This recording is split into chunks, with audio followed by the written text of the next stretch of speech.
Okay, everyone, I just want to real briefly go over the pen tool because I promised you that I would. I even brought up the image that you're using for your assignment, hoping to make this a little bit easier.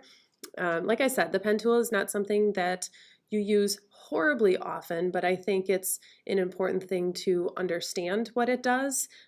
In the instance that you get something that a path has been outlined already from somebody, or if you do have to send it to somebody and they need it in the form of a clipping path. Again, there are different ways to get a path and to make a path. But there are some times where the pen tool is going to be faster than other tools, so it's a good practice for you. So just to show you a couple of things with the pen tool, I'm going to zoom in a bit here if I get back into Photoshop. And I think I'll start down here. This might be easier. To show you a few things with the pen tool, P for pen, that's an easy one to remember.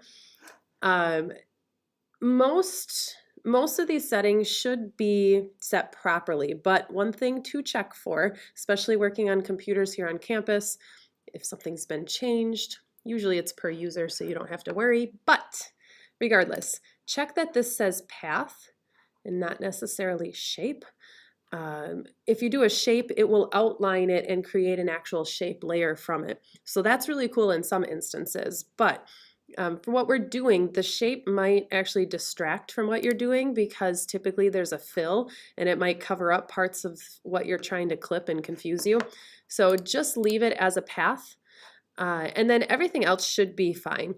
But one thing I want to point out, especially if you're not comfortable with the pen tool or familiar with the pen tool, underneath the little sprocket or the preferences for the pen tool, there is an option, and I have mine checked because I was just playing with it. There is an option for the rubber band. It's like a preview. I don't know the best way to describe it, but it's basically like a preview of what your next point is going to look like as far as the curve, and I'll show you as I get started here. Some people love it, some people hate it. I actually don't mind it. Even though I've used the pen tool enough that I don't necessarily need it.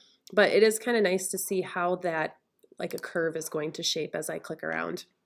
So let me just start clicking around to show you what it looks like. You just lay a point, somewhere. I always usually pick a corner because it's an easy start and stop point. So I'll just start here and do the base of the guitar for you so you can kind of see. So you lay your first point down, and now you can see this is the rubber band with it checked on. If you don't have that checked, you're not going to see anything. Your pen's just going to move around. But this shows me if I were to lay a point right here, this is what my curve or line is going to look like.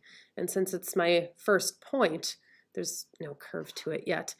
But basically what you do is you find the next point where the curve, where you can reach, I don't even know how to explain it, where you can drag out the pen tool to create a curve, or where the curve starts to change. You would lay it down there because then you can change the direction of the pen, and I'll show you when I get down over here. But when you lay your next point, if it's a curved surface and this has just a slight curve to it, you click and you just drag it out, and it gives you these anchor points, and they act like a teeter-totter. So the point you laid acts like a teeter-totter, and then you drag these points up and down to create the curve. Now the closer you are to it, the more subtle the curve is going to be, and the further out you drag it, the more you can amplify the curve on one side or just in general. This being just a real slight curve, I don't need to go out too far. So you click and hold and drag your mouse out and you will get those points. So now what this shows me, now you can see a little bit more. If I were to lay a point here, I have a little bit of a curve forming based on the last point that I laid. But I need to go up and around here. And if I do that, I'm going to have this really weird looking curve, and it's kind of hard to see. Let's see if I can zoom in here. I'm going to have this weird looking curve. It's not going to work right. So one thing to note, when you change angles or change direction of a curve or go from a curved surface to more of a straight surface, one thing to do is hold down the Option key and click on that point, the last one that you laid. Because what it does is it gets rid of this anchor point and eliminates, see, I'm back to a straight line. It eliminates a curve at the next point that I lay. Hopefully this make sense. It all sounds weird to me, so we'll see. So then I lay the next point, and I can just keep going from here. So I'm going to click and pull just because this is a curved surface.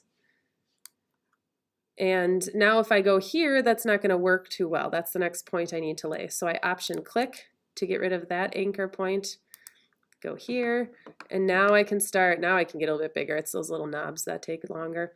So now I can just start drawing and clicking and pulling and finding my spot. And you'll see it I don't necessarily have to option click every single time. I was taught to option click every time, but it's really not necessary, especially with the rubber band tool. You can see exactly what it's going to do. So you can click and pull, as long as the curve is still going in the same direction, you don't need to option click.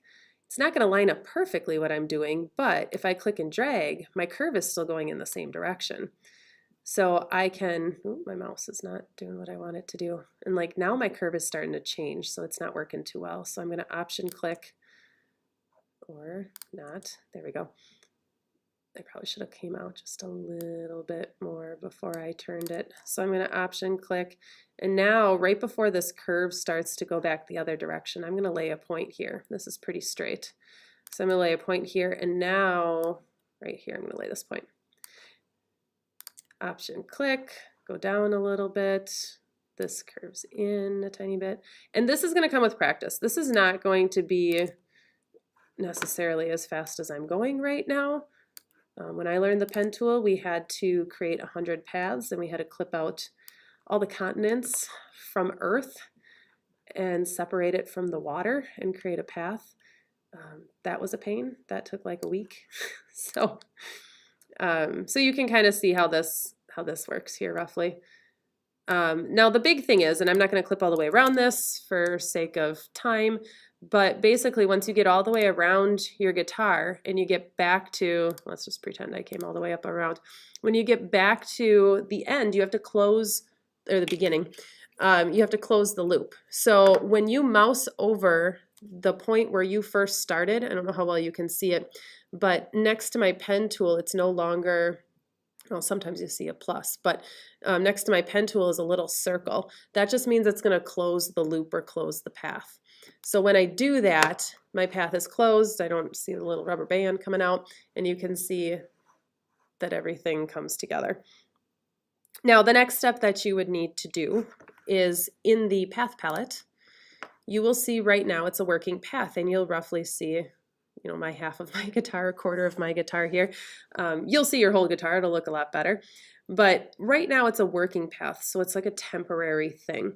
To keep it as a path that will stay there permanently and something that I can go back to, call upon, do whatever it is I need to do, I need to create an actual path from it. Go from a working path to like a saved path is what I'm doing.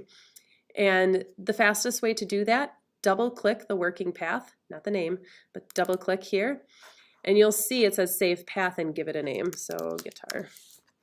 Hit OK, and now it has labeled it guitar. It is now a saved path within my document. When I save this document as a TIFF or a PSD, it will save that path. JPEG doesn't usually save your paths because it's doing a compression. So TIFF and PSD are the best options for paths. If you're from the design world, EPS is another one to save your paths. So those are some of your options. So the last part I have you doing for this after you save your path is to create a selection and create a layer mask from that selection. So this is a nice way to quickly clip out part of your image so that you could put it on a different background, whatever it is, but still have accessibility to the entire image as we discussed in class. So what you're going to do, you need to first load this path as a selection. At the bottom of the path panel, you will see a little dotted circle, and that would be load a path as a selection. Now, one thing to consider when you do that, if I just simply click, it loads it. Now, we don't have a very complex shape here, so it will probably work just fine, but I'm going to undo this quick, and I'm going to option click on this on the load path as selection button. And what it will do is it will give me some options here as far as, do I want to feather it? Do I want it just to be the harsh outline?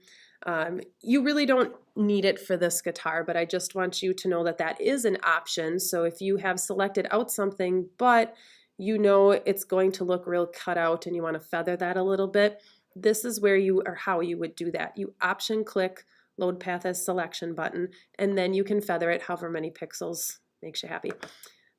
So I'm not going to do it in this case because it is a very simple shape on a plain background. So I'm just going to click, I load my selection right here, and then I'm going to go back to my layer palette, and I should have unlocked this first. There we go.